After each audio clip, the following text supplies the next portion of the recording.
Como lidar com a dor de um diagnóstico grave dos nossos filhos?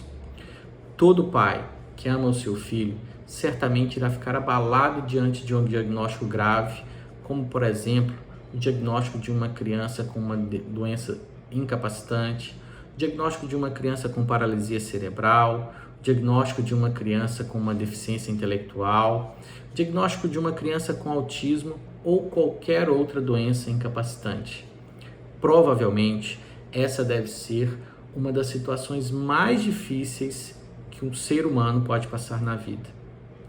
Esse baque pode ser tão forte, tão forte, tão forte, que pode nos levar a cair em períodos de tristeza profunda que podem durar dias, semanas, podem durar até meses. E aqui fica uma orientação. Se esse período de tristeza durar mais que um ano, é importante procurar orientação profissional, é importante procurar orientação médica e até mesmo, se necessário, procurar um tratamento medicamentoso. Sabemos que diante de uma perda grave, diante de um diagnóstico grave, a primeira sensação que temos é a de choque, é da incredulidade. Isso é normal. Essa não aceitação, esse não é comigo, não pode ser comigo. O médico pode ter errado o diagnóstico. Ele deve ter errado. Isso não é comigo, isso não é com meu filho. Esse primeiro baque de incredulidade, de choque, é normal. Depois, nós passamos por alguns períodos bem importantes. Entre eles, nós podemos passar por um período de raiva, depois um período de barganha. Se não for isso, eu vou dar aquilo. Se não for isso, eu vou fazer aquilo outro. Se melhorar, eu vou fazer desse jeito. E, por fim, pode surgir uma depressão e até mesmo a aceitação já no final desse processo.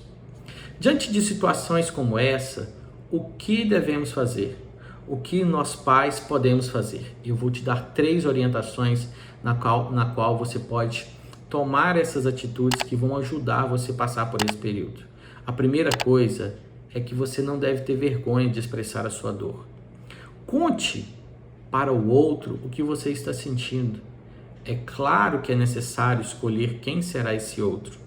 Eu te oriento a buscar um amigo muito próximo, a buscar o seu cônjuge, a buscar os seus pais, os seus avós, o seu líder espiritual e, se necessário, e se possível, chore.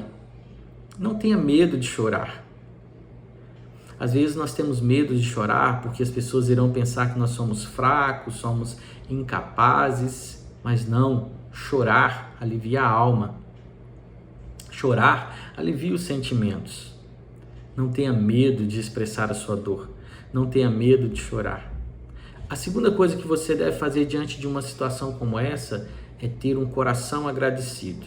Um coração agradecido por Deus ter te concedido uma criança especial, por Deus ter te concedido aquela criança com aquele diagnóstico.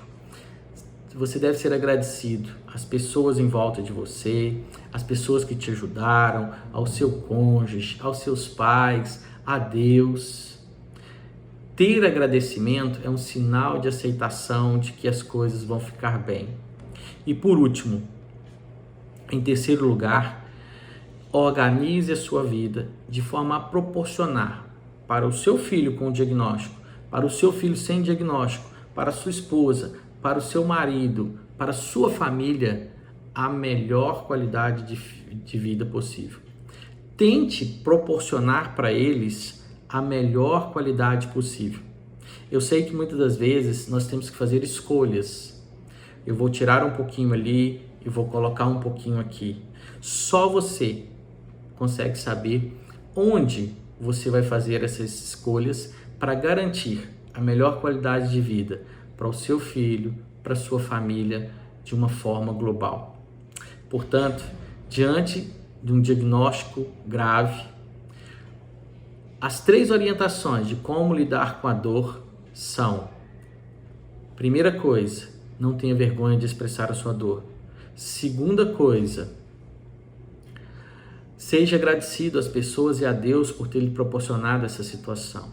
E a terceira coisa, organize a sua vida para garantir qualidade de vida à sua família e ao seu filho. Grande abraço, fica com Deus, tchau, tchau.